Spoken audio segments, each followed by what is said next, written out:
anunciamos a última conferência desta tarde, que abordará o tema Os Conselhos Superiores e a Administração dos Tribunais.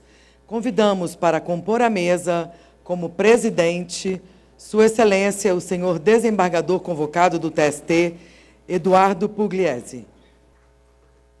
E como conferencista, Sua Excelência, o senhor ministro do TST, Aloísio Correia da Veiga, vice-presidente desta Corte. Vamos convidar também para compor a mesa a presidente da ANAMATRA, doutora Luciana Conforte, por favor.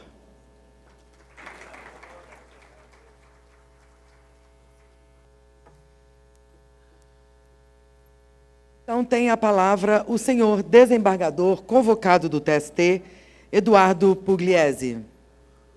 Boa tarde a todos, boa tarde a todas. Boa tarde, querido ministro Aloísio Correia da Veiga.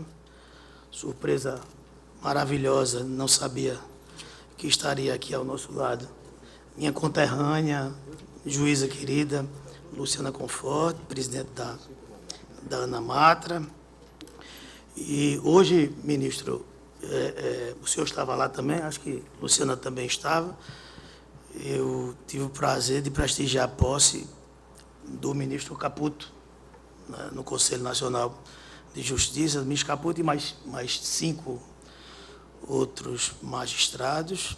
Aliás, uma advogada da União, a primeira advogada pública da União a integrar o Conselho Nacional de Justiça.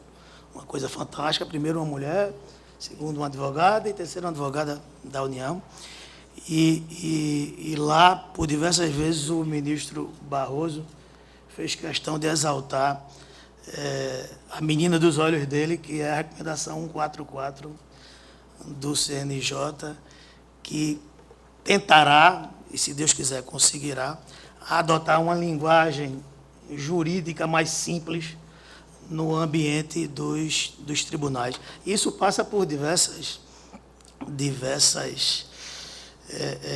modalidades, inclusive nas cerimônias dos tribunais, como essa aqui, por exemplo, né? E hoje ele falou muito do cumprimento das autoridades e de todas as pessoas presentes. De modo que eu vou cumprir rigorosamente o que disse o ministro Barroso, serei extremamente breve. Vejo aqui grandes amigos, a desembargadora Ana Paula Dalcedo, a presidente do meu tribunal, desembargadora Anísio, o vice-presidente, desembargador Sérgio, o sempre presidente desembargador Ivan Valença, mas serei bastante breve. E para passar imediatamente a palavra para Vossa Excelência, eu queria dizer apenas da minha reação quando o juiz Bruno Rodrigues, meu querido amigo, juiz coordenador da ENAMAT, me fez o convite, né? Eu estou aqui há pouco mais de 2 semanas, Luciana, e não tenho tempo para nada. Eu fico imaginando, se é difícil para o ministro Aloísio, imagine para mim, né? Ocupar na condição de convocado, né, o gabinete do ministro Caputo. Então, não resta tempo para nada.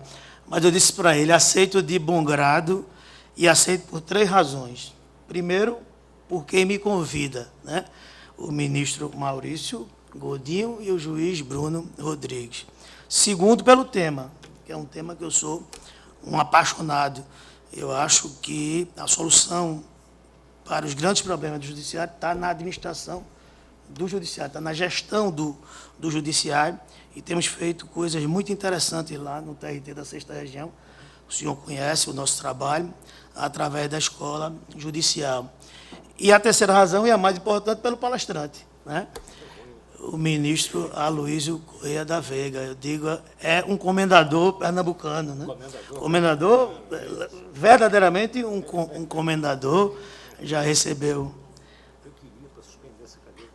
a principal comenda do TRT da 6ª Região. Recentemente foi homenageado no 2º Congresso Internacional da nossa Escola Judicial. E é um querido em Pernambuco, um querido no TRT da 6ª Região.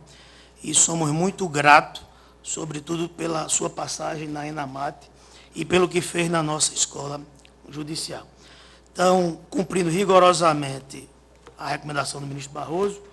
Então, cumprindo o cerimonial, eu passo a palavra para a juíza Luciana Conforto, presidente da ANAMATRA, e depois ela devolve a palavra para o cerimonial, que passará para o palestrante, o ministro Luiz Correia da Veiga.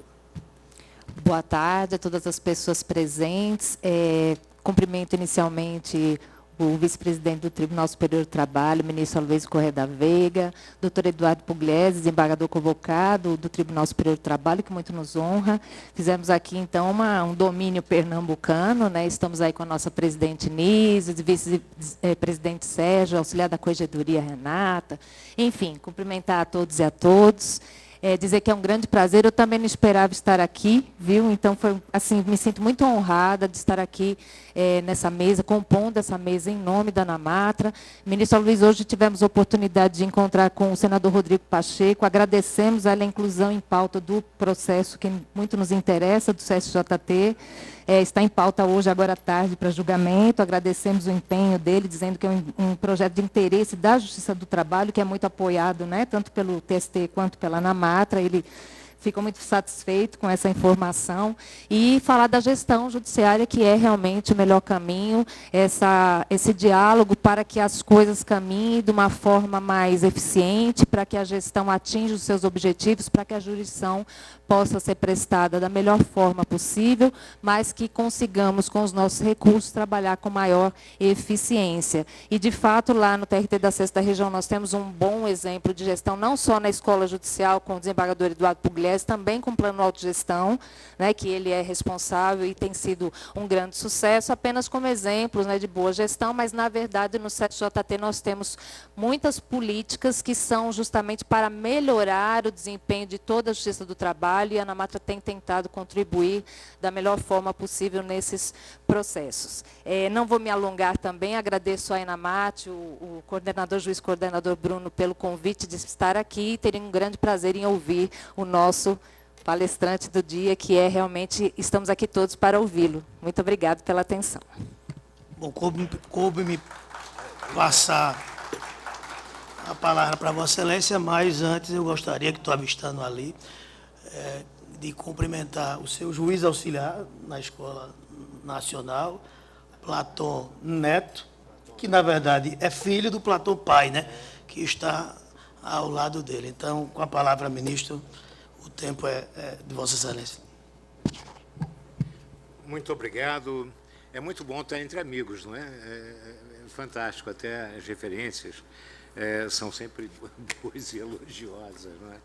E dizer exatamente o seguinte, é um prazer muito grande voltar à escola, não é? Estar sempre na escola em que eu estive aqui no primeiro mandato em 2011. Né? O tempo vai passando de uma velocidade incrível. E depois, agora em 2022, quando eu tive o privilégio de ter como juiz auxiliar o meu confrade na Academia Brasileira de Direito do Trabalho, o juiz Platão Neto, filho do Platão Filho, não é, que foi meu colega, não é, estivemos juntos, sofrendo nas baias, convocados que fomos nos idos de 1999, não é mesmo, aqui no Tribunal Superior do Trabalho. Nossa primeira convocação foi compartilhada, não é mesmo? E o tempo continua passando nessa velocidade incrível. E eu, para fazer a nominata, que eu gosto, não é que hoje ela foi execrada em todos os graus, porque se perde um tempo imenso na nominata, cumprimento todo mundo, então tenham dito, muito obrigado, e acabou aí o tempo. Mas dizer que são todos amigos, né? Gostaria de nominá-los um a um, mas saibam que estão todos no meu coração, e eu reverencio e faço especialmente, primeiro, um agradecimento por estar aqui no fim da tarde, né? Para ouvir sobre os conselhos superiores e a administração dos tribunais. Conselho Superior, o que vem a ser essa história, o que isso representa no cenário do Poder Judiciário, o que isso representou, quais as consequências, o que representa e qual a mudança do paradigma na jurisdição desde a adoção dos conselhos superiores. E nós já tivemos aqui, desde os idos de 1977, emenda constitucional número 7, na época do regime militar, o Conselho Nacional de Magistratura, né, cuja atuação não foi lá tão eficiente assim, mas a questão, como modelo, vem surgindo através dos tempos, de modo que esse tema, não é, os conselhos superiores e a administração dos tribunais, é de fato um tema de grande sensibilidade, na medida em que nós pretendemos enfrentar qual o objetivo desses conselhos superiores, qual o limite da atuação, não é mesmo?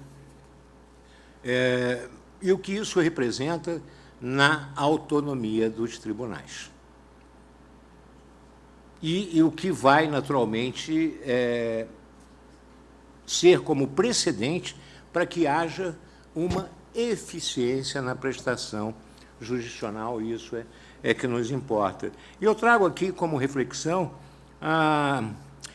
o Michel Foucault, quando ele fala sobre todo esse sistema punitivo e tudo mais, ele diz que, em sua função, o poder de punir não é essencialmente diferente do de curar e educar. Então, o que nós precisamos, primeiro, é curar.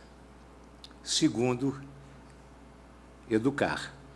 Punir é algo secundário, de fato, não é a essência dos conselhos superiores, e nem isso representa a sua visão. Punir é desvio de finalidade, desvio de conduta, que precisa ser, naturalmente, voltar aos padrões da normalidade. Agora, educar. Primeiro, curar. Para educar, curar o quê? Curar uma história de uma prestação jurisdicional, porque nós somos herdeiros milenares da função de julgar. E essa função de julgar, o questionamento dela no mundo, não é, tem trazido uma mudança absoluta e um questionamento cada vez maior, porque desde os primórdios da antiguidade, o Poder Judiciário se notabilizou por uma lerdeza, vamos dizer assim, não é? Tanto isso é verdade que no início do século XX, Rui Barbosa já falava, né, da demora na justiça, né?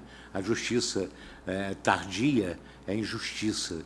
E nós terminamos o século XX com mais de 90 milhões de ações em andamento no Brasil. 90 milhões em ações para frente o Brasil. Essa foi a herança que nós recebemos do século XX. Desde tempos anteriores, no século XIX, já se manifestava no sentido de haver uma mudança de comportamento com relação à atuação do Poder Judiciário, porque os beneficiários do bem da vida eram sempre os herdeiros e sucessores. E nós tivemos essa constatação com as demoras nas soluções de conflito, tanto que não é, todos nós conhecemos a história do Palácio Guanabara, no Rio de Janeiro, não é, cuja ação de retomada durou 200 anos.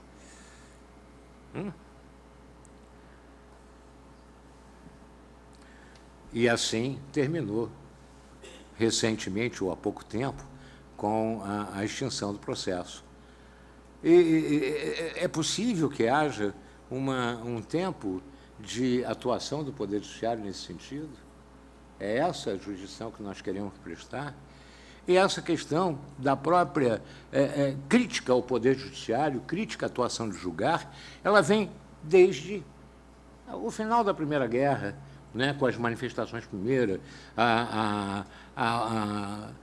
e a Segunda Guerra Mundial, que culmina, né, com a adoção da Declaração Universal dos Direitos do Homem e o Pacto, não é, a Convenção Europeia de Direitos Humanos, o Estatuto de Roma, que trazia como preceito, em 1950, a razoável duração do processo. Não é, de todos aqueles serem processados por um tribunal imparcial, justo, em tempo razoável. E, em 1969, o Pacto de São José, que estabelece esse mesmo princípio.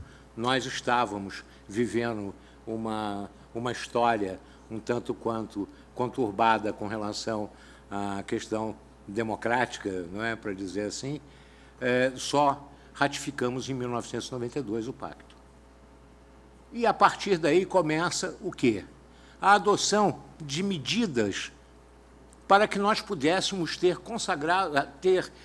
efetivamente aquilo que consagramos em nível internacional.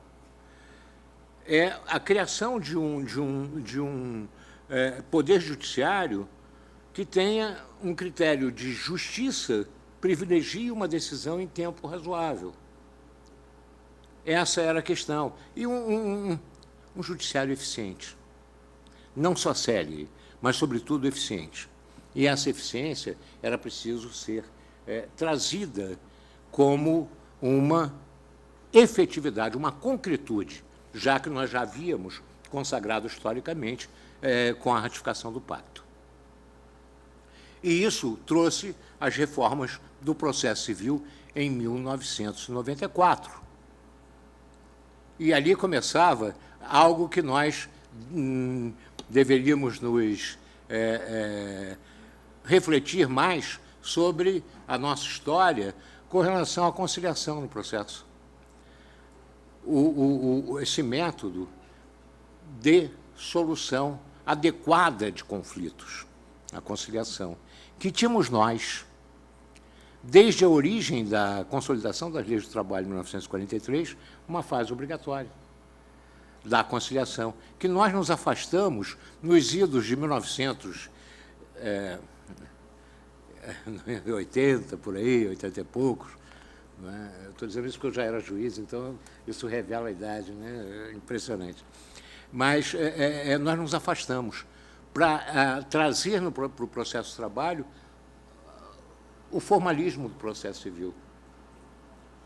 E nós temos um processo altamente atual. E o processo civil começa a nos encontrar com as primeiras reformas processuais em 1994. Aí nós acordamos para, voltar à origem, um retorno à origem. De modo que nós tínhamos tudo para exatamente ter um processo eficiente e célere, um poder judiciário célere. E essa eficiência do poder judiciário vai culminando, e nós temos aí toda essa história nesse sentido, em que, desde 92, há a proposta de reforma do Poder Judiciário. O primeiro projeto foi de Hélio Bicudo, e que era de um rigor mais fechado, não é? Só foi flexibilizado tempos depois pelo projeto assumido pela deputada Zulaye Cobra. E toda essa história se volta exatamente para, primeiro, a credibilidade do Poder Judiciário, colocada em xeque pela falta de eficiência.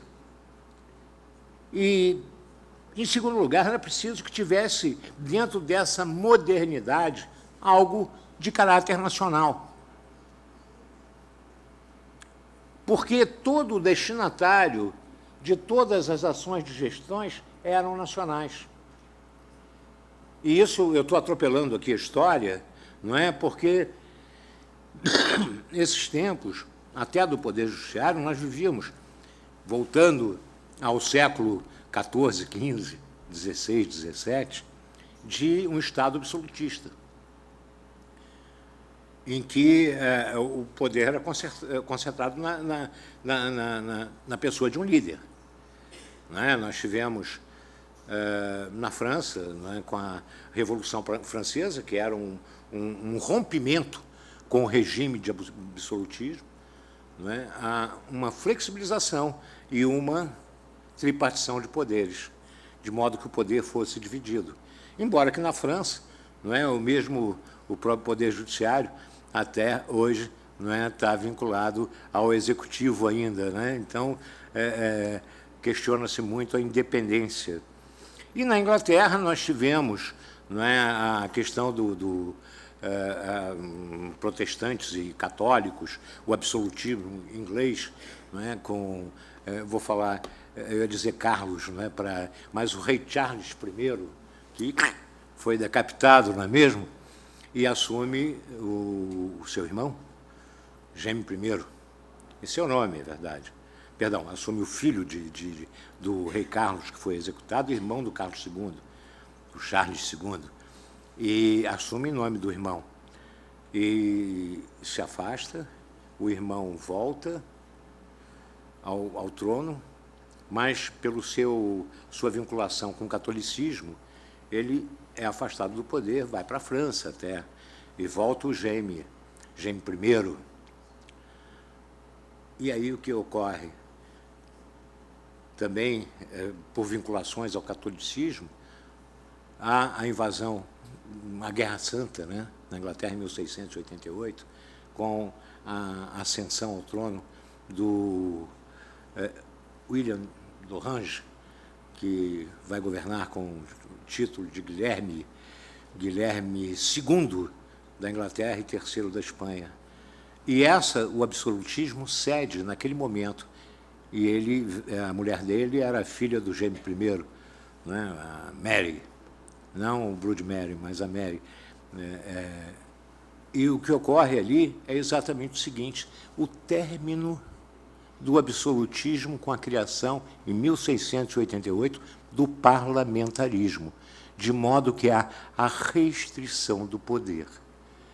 Poder é algo de uma sensibilidade incrível. Quando se exerce o poder, não é, de uma maneira sem controle, tem-se um risco do abuso. E com a adoção do parlamentarismo, há uma divisão do poder, como acontece com a França também, nessa mesma época, um pouco mais adiante. Não é?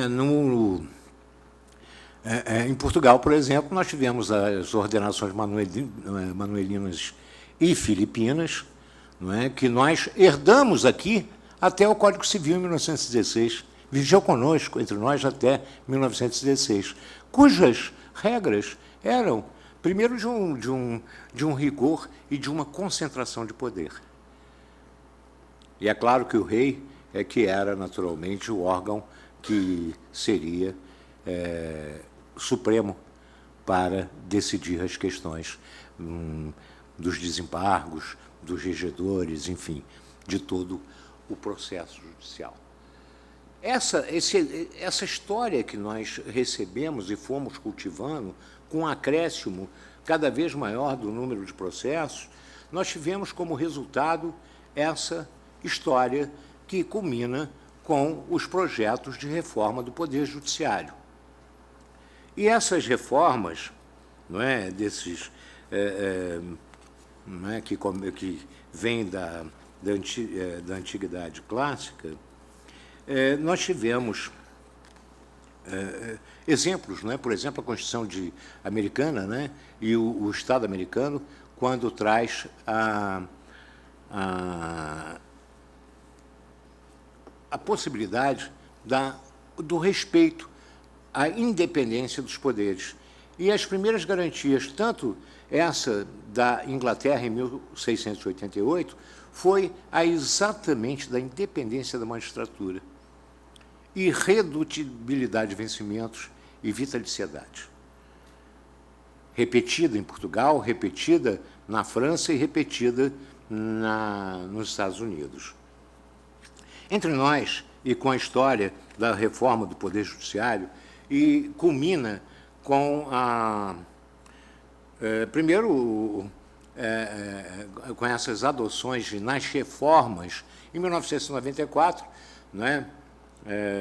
Nós tivemos, e nessa ocasião, o presidente do Tribunal de São Paulo, que está aqui, da 2ª Região, Beatriz, pois é, não é? Nós éramos contemporâneos, companheiros de atividade associativa, nós tivemos nessa época o que foi a adoção da súmula vinculante, projeto do então deputado Nelson Jobim. Não é? Discutimos tanto a súmula vinculante, uma amarra na independência e na liberdade do juiz de julgar. Não é? O juiz boca da lei, voltando à história de Montesquieu. Não é? Em 1995, o que é proposto pelo deputado Jairo Carneiro, marido do nosso colega Marama, que também era do movimento associativo, não é? E o deputado Jairo Carneiro propõe o CNJ como controle externo do Poder Judiciário. Em 1999, em trâmite, retomado na Câmara, paralelo com a CPI no Senado, aquela grande história da CPI do senador Antônio Carlos Magalhães, a CPI do Poder Judiciário. Em 2000, houve, naturalmente, o projeto da deputada Zulaê Cobra, que flexibilizava aquele projeto inicial do deputado Hélio Bicudo. Em 2004, vem a promulgação da Emenda Constitucional 45, que concretiza e consubstancia a reforma do Poder Judiciário, criando, naturalmente, o CNJ. E em 2003 e 2008, houve a criação das secretarias de reforma do Poder Judiciário, no Executivo, o Pacto por um Judiciário republicano e ágil, E, na ocasião, o presidente Lula, em 2003, diz que o Judiciário era uma caixa preta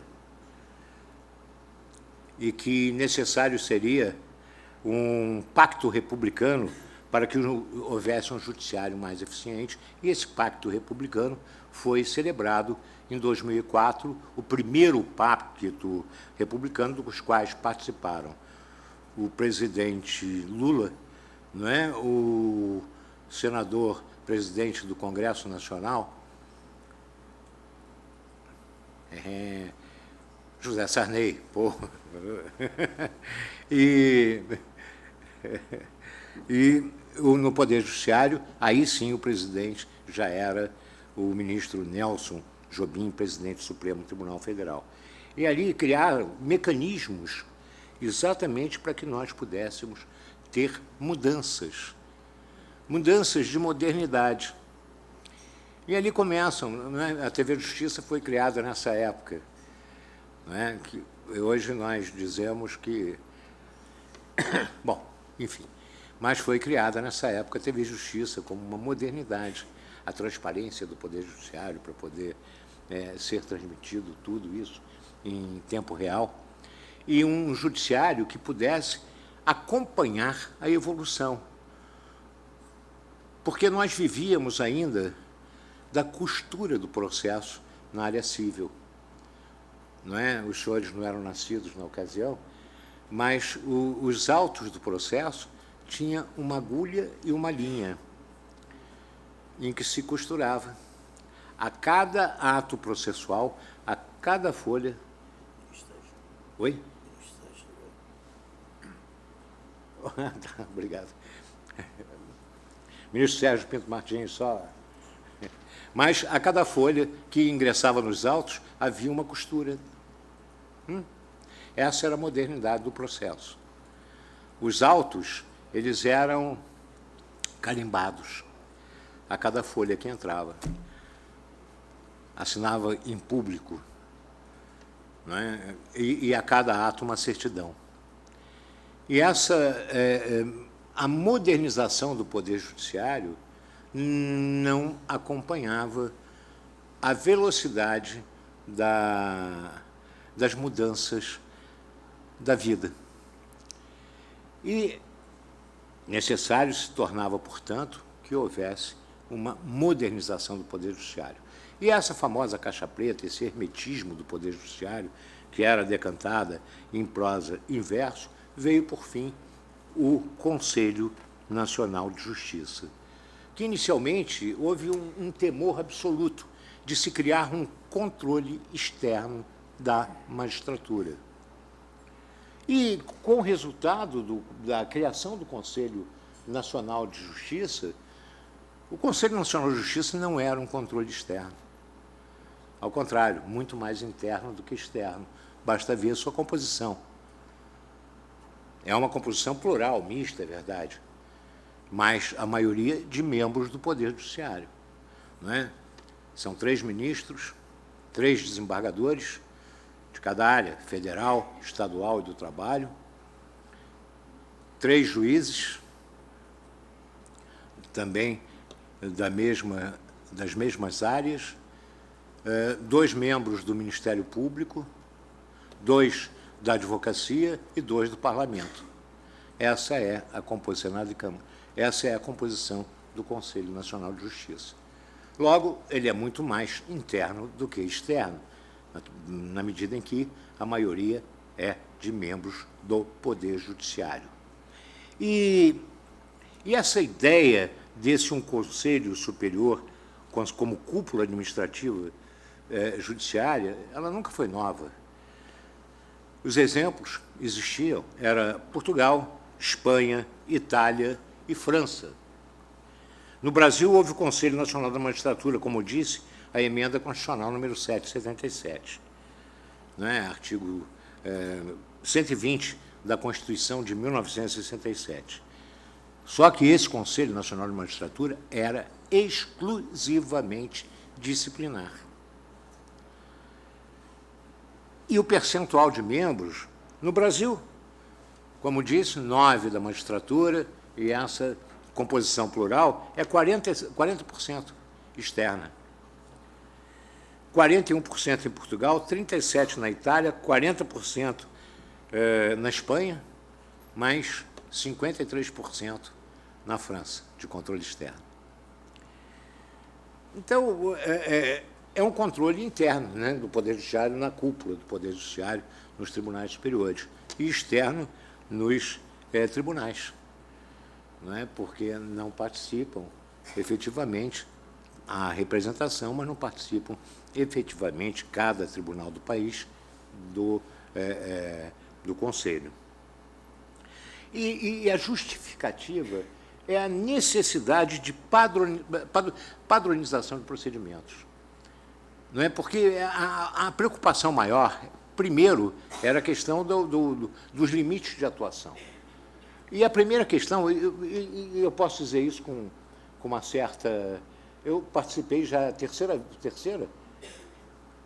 quarta vez que eu participo de conselho. Não é? Estive no CNJ e já estive... Essa é a terceira vez que participo do Conselho Superior da Justiça do Trabalho. Então, a questão é padronização de procedimentos, multiplicação e fomento à inovação. E a outra questão maior são boas práticas. E é preciso que haja uma concentração nacional sobre isso. Ganha-se economia de escala na busca da celeridade, na busca da efetividade e na busca da qualidade. E é um foro mais equidistante para a apuração de eventuais desvios de conduta. Não é? Porque é difícil julgar o par, não é mesmo? Agora, essa preocupação maior que nós tínhamos, essa busca desse equilíbrio, essa busca dessa questão desses fomentos, né? E o maior deles, a padronização de procedimentos, é que nós tivemos casos assim fantásticos. O PJE foi muito criticado, nós tivemos o PJ1, o número 1, 2.1 e tudo mais como aperfeiçoamento, mas é uma linguagem comum, falada em todo o Brasil. Quando eu estava no CNJ, nós tivemos um caso em que um determinado tribunal disse, olha, eu tenho a solução melhor para o mundo, que é o meu projeto, que era com a Microsoft. Então, esse é o meu melhor do mundo. Tá. É o melhor projeto do mundo. Mas, e aí? Os demais não é, órgãos do Poder Judiciário do Brasil vão falar a mesma língua? Vão poder ter, naturalmente, a absorção desse novo tipo? Não é? E depois a questão do custo. O que representa em termos de economia? Aquele projeto custava 1 bilhão e 700 milhões na ocasião. Então, essa história dessa padronização é necessária na medida em que essas questões elas são trazidas para aperfeiçoamento do Poder Judiciário. E as boas práticas. Nada impede que cada tribunal desenvolva uma boa prática. Agora, essa boa prática, como disse, não é, o juiz Braulio, tem que ser compartilhada, não é mesmo? Para que todos possam aproveitar e ser aprimorada, que reverterá exatamente na melhoria da eficiência e da qualidade da atuação do Poder Judiciário. Hoje ainda estamos com 80 milhões de ações em andamento no Brasil. Não é? E a preocupação do ministro Barroso é com 5 milhões de ações no Justiça do Trabalho. Não é? Eu acho que está com um número razoável em relação aos 80 milhões. Não é mesmo? Então, a questão maior é exatamente, nós precisamos fomentar uma qualidade da jurisdição. É preciso que a sociedade creia no Poder Judiciário, possa crer no Poder Judiciário. Olha, eu vou levar aqui esse meu problema, que é a coisa mais importante da minha vida, para alguém que eu confio, que vai dar o tratamento adequado para que eu possa ter uma decisão justa, de mérito, em tempo razoável. E a questão, é verdade, os conselhos superiores, ele tem essa finalidade. E essa finalidade de, naturalmente, criar uma gestão mais aprimorada dessas atuações. E nós temos sempre o contraste com dizer, mas isso não fere a autonomia dos tribunais? A autonomia dos tribunais não se mede pela padronização da eficiência. A autonomia dos tribunais se mede pela iniciativa, com transparência, não é? É preciso que a coordenação dos custos seja feita em nível nacional. Não é? E é verdade, não pegar, por exemplo, havia, numa das vezes que eu estava no Conselho, criou-se uma obra num determinado estado da Federação, no Tribunal Regional, que eles fizeram uma obra para criação de uma vara do trabalho, cujo valor era baratíssimo, né? E virou como parâmetro. Então, ninguém conseguia mais fazer absolutamente nada, porque o exemplo é aquele, olha, vamos ver o que é isso, né? Como é que eles conseguiram fazer com custo tão barato, né? Então, essas questões é exatamente isso, é a sensibilidade de um conselho que tem a finalidade da gestão administrativa, financeira dos tribunais. E essa administração financeira é exatamente coordenar o custo. Não é? Sabemos, Braulio, quantos bilhões é o orçamento do Justiça do Trabalho? 52. Não, aumentei para 25 bilhões. Bilhões. Não é? Então, estou dizendo, é justiça do trabalho. Mas eu tenho um tribunal de Quixeramobim, por exemplo. Né? Eu falei em Quixeramobim, nenhuma, né, nada contra o Ceará, né? Mas é justiça do trabalho. Não é mesmo? Nada agora. Mas a questão é essa, é o custo Justiça do Trabalho Brasil. São 25 bilhões.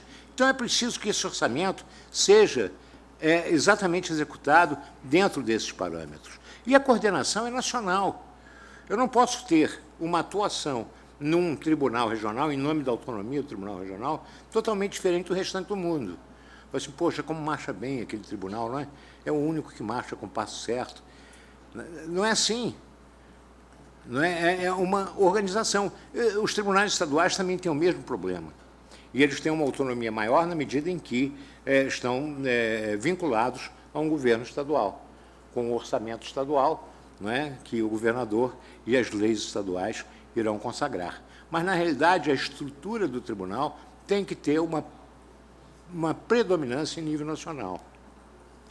E essa preocupação nossa com relação à atuação do Poder Judiciário, a restrição, a intervenção, a interferência no poder de julgar, nós temos casos aí fantásticos, né? E os senhores hão de se lembrar o caso Alcides de Mendonça Lima, não o Alcides de Mendonça Lima atual, o avô dele, não é? em 1800, ele foi constituinte em 1891, deputado federal pelo Rio Grande do Sul.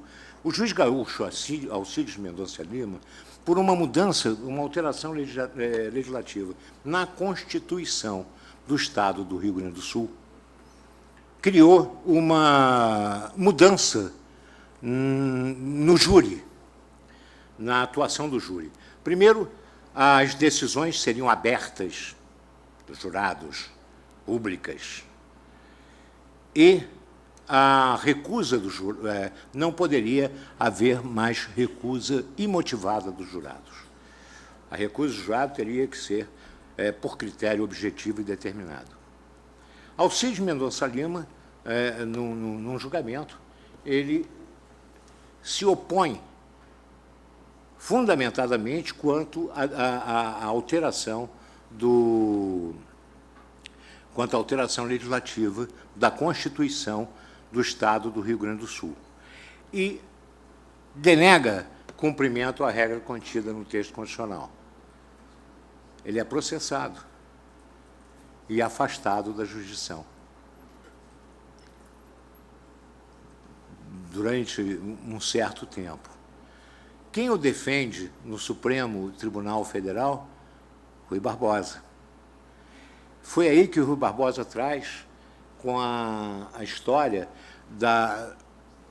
do poder punitivo do Estado contra um juiz e a violação do princípio da independência, traz como história o crime de hermenêutica.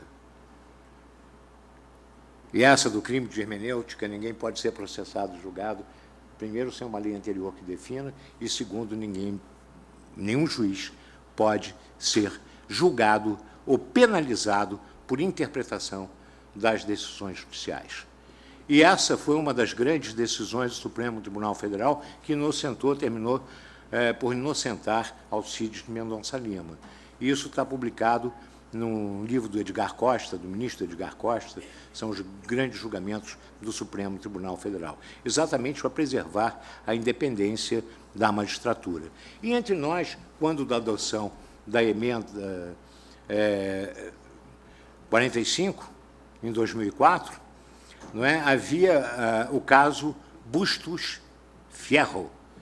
Ricardo Bustos Ferro, um juiz federal de Córdoba, e que tinha um juiz firme, mas polêmico. E ele, perseguido até por decisões políticas, ele que decidiu pela possibilidade da terceira candidatura do Carlos Menem à presidência da República. E isso o levou a um afastamento da jurisdição também, porque a legislação da ocasião proibia. E houve, naturalmente, a polêmica, a judicialização, ele afastado da jurisdição, até que o Conselho da Magistratura da Argentina o absolve. Exatamente pela não possibilidade de interferência no poder de julgar. A interpretação, essa era por conta do juiz. E não poderia ser objeto de perseguição pelos conselhos de magistratura. E essas questões, elas são importantes na medida de impor o limite na atuação dos conselhos superiores da magistratura. Elas têm a função, o CNJ, financeira, administrativa e disciplinar, mas é necessário que haja o equilíbrio entre disciplina e independência. Não é? Nós tivemos, por ocasião também nessa época, e o Bustos Ferro tem algo interessante, que ele ficou no poder, na jurisdição, e o Conselho, mas ele não quis sair mais. Então, a saída dele foi ano passado, no final do ano, aos 87 anos. E saiu porque tiraram a assinatura digital dele, porque até nomearam o substituto, mas ele não queria se afastar do cargo. Então. Mas é exatamente isso, tem que haver o equilíbrio entre o que é disciplina, o que é independência. E a salutar repressão de desvios não pode esvaziar a independência. A ministra Eliane Calmon, quando esteve na Corregedoria Nacional de Justiça, ela se manifestou uma vez que havia um constrangimento dos tribunais em apurar irregularidades locais e punir seus pares. E que o Conselho Superior era uma forma de resolver o dilema por ser um foro neutro e equidistante. Não é? É claro que houve no Brasil inteiro situações escandalosas, não é? Em diversas épocas. Todos nós temos a nossa história para contar, não é? Em cada tribunal do país. Não é? E que muitas vezes o próprio tribunal teve que cortar, né, na carne para poder resolver situações escandalosas. E essa atuação administrativa, portanto, dos conselhos superiores, ela tem uma característica e é em prol de uma justiça mais rápida, eficiente, não é? E com justificativa e atuação elementar. Mas, quando eu estive também no CNJ, havia, e foi a época, uma época turbulenta também, que foi de eleições no Brasil, eleições de nível nacional, e a adoção, na ocasião, proliferada dos meios de comunicação, não é? Os WhatsApps, todas essas formas de inteligência artificial para esse tipo de comunicação, e havia uma certa, vamos dizer assim, utilização sem uma reflexão maior desses meios de comunicação. Isso na própria magistratura. Estava eu no conselho na ocasião e diariamente nós tínhamos, não eram notícias porque elas eram materializadas pelas mídias, não é, de atuação do juiz totalmente desvirtuada não é, dos princípios que norteariam a própria atuação da magistratura, com relação à utilização desses meios de comunicação. Não é? Juiz indo trabalhar vestido de fantasia, não é mesmo? E sentava lá para presidir as audiências com a fantasia, não vou dizer de baiana, porque não é, mas de fantasia mesmo. E isso tudo, essas denúncias chegavam ao CNJ praticamente diariamente. E o discurso de ódio começava a fomentar, em várias ocasiões. O que precisava?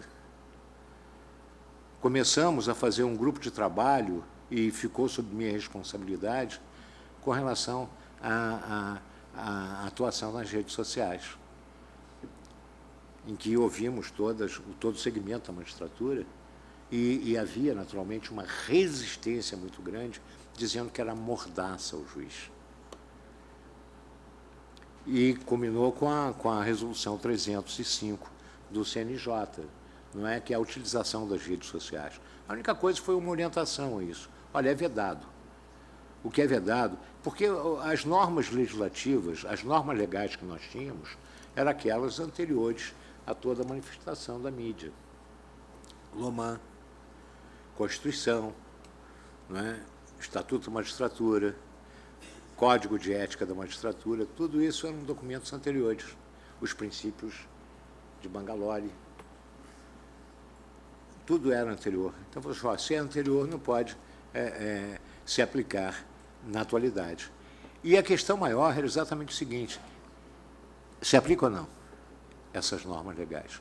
É claro que elas regulavam uma outra situação, mas se aplicavam, na medida em que era o comportamento do juiz que estava sendo em jogo. E não havia mordaça alguma, apenas responsabilidade. E isso provocou muito debate, até que depois consolidou, e hoje não se fala mais no assunto, já está, vamos dizer assim, integrado ao inconsciente coletivo da magistratura. Quando eu estive na Corregedoria Geral da Justiça do Trabalho, peguei cada coisa ali, porque o ecrã, não é, ele dá uma coragem fantástica. Eu sento na frente do ecrã e digito. E uma vez, não é, dado Enter, acabou. O mal foi feito. Não é? Não dá direito a retorno. Apaguei só a metade, não existe isso, não é? Enfim, então é preciso que esse comportamento seja naturalmente lembrado a cada momento. E essa atuação dos conselhos superiores, ela tem que ser proativa mesmo, né? Aprimorar a jurisdição, a inclusão definitiva da tecnologia no funcionamento do Poder Judiciário, Resolução 185 de 2013 do CNJ, não é, que viabilizou o PJE. Aprimorar o PJE pode ser aprimorado. Isso pode haver a contribuição de todos os tribunais do país, para que todos nós possamos desfrutar, não seja como uma coisa única. Não é? Certa vez, um determinado tribunal disse, olha, o meu projeto aqui é melhor, então eu não vou adotar o projeto projeto comum, porque o meu é melhor. O meu me dá muito maior facilidade, o meu me dá muito maior eficiência, o meu me dá a solução de todas as questões que o seu não dá. Só que o dele não conversava com os outros. Então, é uma coisa que distante, que não servia para absolutamente nada. E hoje, com a adoção do PJE, nós temos algumas coisas que são fantásticas. Não é? O que acontecia antigamente quando se precisava ouvir uma testemunha fora da localidade? Não é? Hoje, quando a gente fala em carta precatória, o cara fala, pô, o cara é antigo, né? Não é mesmo? Sim, hoje tem um endereço, exatamente, eletrônico. A melhoria da prestação judicial. Outra coisa, inquéritos disciplinares, quando eu estava no CNJ, um no norte do Brasil, o outro no nordeste, o outro no sul do país. E a gente fazia tudo por videoconferência. Os 3 pontos do país, instruindo um processo disciplinar. Quando a adoção do Código de Processo Civil, o que mais a OAB consagrou na ocasião foi uma carta rogatória que foi substituída por um depoimento de uma testemunha no estrangeiro por videoconferência. O que encurtou um tempo de paralisação do processo, não é? Um tempo, não é, de prateleira do processo de mais de 3 anos. Então, a questão dessa proatividade em aprimorar os meios da jurisdição é, evidentemente, algo fantástico, que precisa ser reconhecido. Agora, é preciso que haja essa convivência. Do momento que foi adotado pelo Conselho, que é o órgão competente para, não é, gerir, e a finalidade, não é, do controle administrativo e financeiro dos tribunais ser adotado por todos, porque senão ficará à margem. A questão das pesquisas judiciárias, as políticas públicas de atuação do Poder Judiciário, que são questões nacionais, né? A regulamentação e fomento dos precedentes, que é o macro desafio da Estratégia Nacional do Poder Judiciário, de 2021 a 2026. E os precedentes, hoje, eles têm uma característica de uma mudança de paradigma. A mudança do paradigma não é imediata, ela leva tempo para nós incorporarmos, não é, a cultura de precedentes. Eu, por exemplo, que sou mais antigo, não é, Jurisprudência nunca tinha sido fonte de direito, não é? Nas escolas clássicas. De repente, nós começamos a entender que a interpretação não pode ser apenas e tão somente algo inócuo que fica nas nuvens. É necessário que integre a norma, que haja uma integração à norma, aquele critério interpretativo. Que isso dará segurança jurídica, isso dará continuidade. E nós aí começamos a nos aproximar da common law. Isso o processo civil, porque nós no processo de trabalho tínhamos como conteúdo, em 1943, os pré-julgados, que era a força vinculante das decisões do Tribunal Superior, que foi declarado inconstitucional posteriormente. Mas a força dos precedentes hoje dá uma garantia de equilíbrio, de continuidade, de segurança, coerência e estabilidade. Enfim, é preciso que haja o cultivo, a cultura dos precedentes, como esse macro desafio do Poder Judiciário. E, para isso, nós precisamos nos formar. E a outra questão é a cultura da conciliação. A criação dos sejusques foi uma delas. É o método mais adequado de solução de conflitos. Nós, no CONAPROC, aqui no âmbito do TST, primeiro foi criar o sejusque TST, porque era o único que não tinha. Alguns tribunais superiores também, tribunais regionais, por exemplo, não tinham, custaram a trazer o sejusque segundo grau, não é? Mas não havia o sejusque TST. E o critério da conciliação como método adequado de solução de conflitos trouxe exatamente algo que jamais esperávamos. Só de fevereiro a novembro do ano passado, nós tivemos 440 milhões em resultado de acordos celebrados, com mais de 40 mil processos que baixaram. E alguns outros baixaram no âmbito do Tribunal Superior do Trabalho. Além dos termos de cooperação com a AGU, com desistências de recursos, tema 1118, que é uma história. Tudo isso nós tivemos como validar essas histórias. E passadas agora 2 décadas de criação dos conselhos superiores, pela emenda 45, tanto o Conselho Nacional de Justiça quanto o Conselho Superior da Justiça do Trabalho, nós vemos que realmente há uma afinidade nesse sentido, com relação a essas questões que são nacionais. E o controle financeiro administrativo dessas atuações dos tribunais tem dado um resultado positivo. Quais mais, vamos dizer assim, histórias de mudança. E essas decisões dos conselhos, elas são vinculantes. Por isso que é de bom alvitre nós termos como elemento a participação nesse sentido. E nem por isso há o impedimento de atuação dos tribunais regionais, interferência na autonomia de cada tribunal regional, e dos tribunais regionais do Brasil, e ter na atuação do Conselho a consagração dessa proatividade no aprimoramento das questões do Poder Judiciário administrativas, porque o juiz é uma raça fantástica. Ele é chamado para ocupar os cargos sem...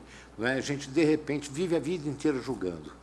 De repente, vai para a administração do tribunal. Agora você é o the king of the black cocada, vai atuar na presidência do tribunal e resolver todos os problemas de todos a um tempo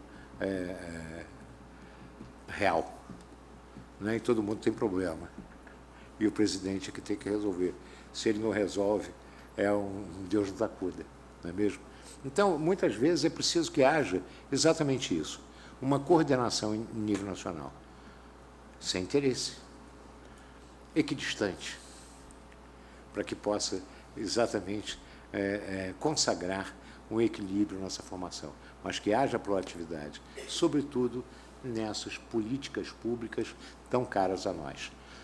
Acho que eu cansei demais vocês aí falando muito tempo, né? Ninguém mandou eu parar, eu fui continuando. Mas eu quero dizer que realmente não é algo tão ruim assim, esses conselhos superiores.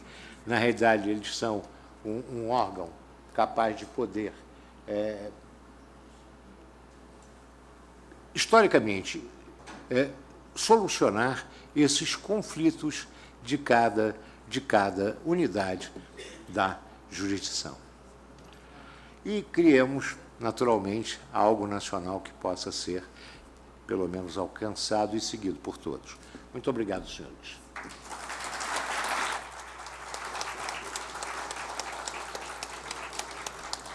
Nós aqui agradecemos, ministro Aloysio, uma verdadeira aula sobre a Justiça do Trabalho, sobre os conselhos pertencentes à estrutura da Justiça do Trabalho. Quando estamos falando, nem sempre percebemos a quantidade da plateia e a qualidade da plateia. Essa é a última palestra do dia, e enquanto o senhor falava, eu sou filho das escolas judiciais, né? E a quantidade de diretores de escolas judiciais, com seus juízes coordenadores que tem aqui, acho que está o país todo.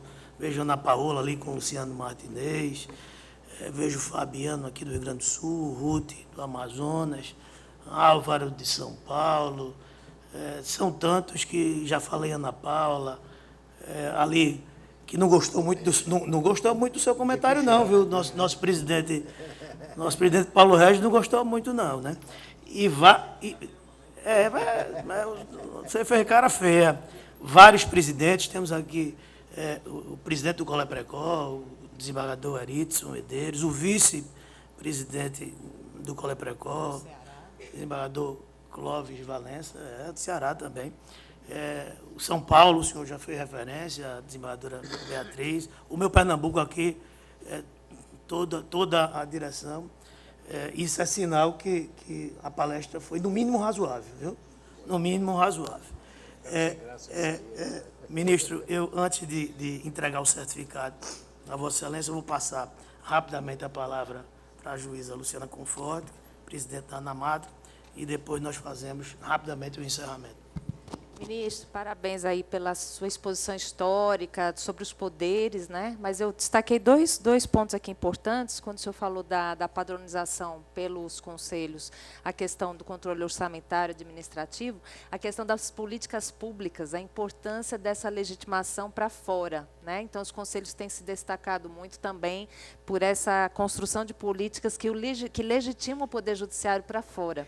Então, foi um dos pontos que o senhor abordou. E só um comentário, quando o senhor falou do crime de hermenêutica, como é importante, né, esse resgate histórico, porque existe uma DPF, a 881, no Supremo Tribunal Federal, que foi dada uma liminar para o ministro Toffoli, dizendo que não há crime de hermenêutica, mas estamos discutindo isso ainda hoje. Foi em 2022 essa liminar.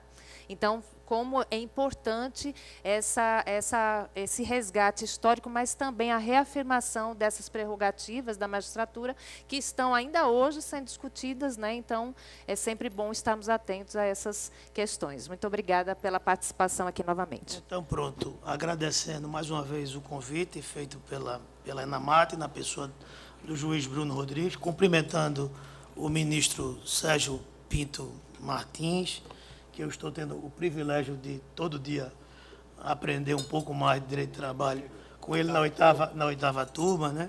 Um presente.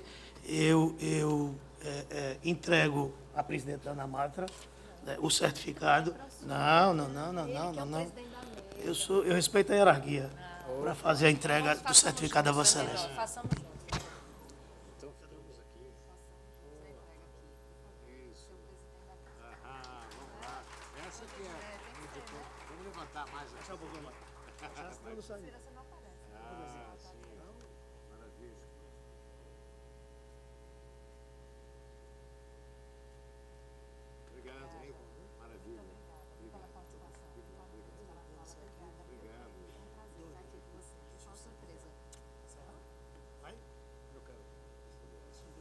registros fotográficos foram feitos, a entrega do certificado também. Nós informamos que a programação deste curso será retomada amanhã, a partir das 9 da manhã, com o painel Planejamento Democrático da Administração Judiciária. Antes de eu encerrar, nós convidamos todos os presentes para um novo registro fotográfico que irá compor o relatório da escola. Então, com a devida autorização, declaramos encerrados os trabalhos deste primeiro dia do curso de formação continuada sobre administração judiciária. Muito obrigada, boa noite a todos.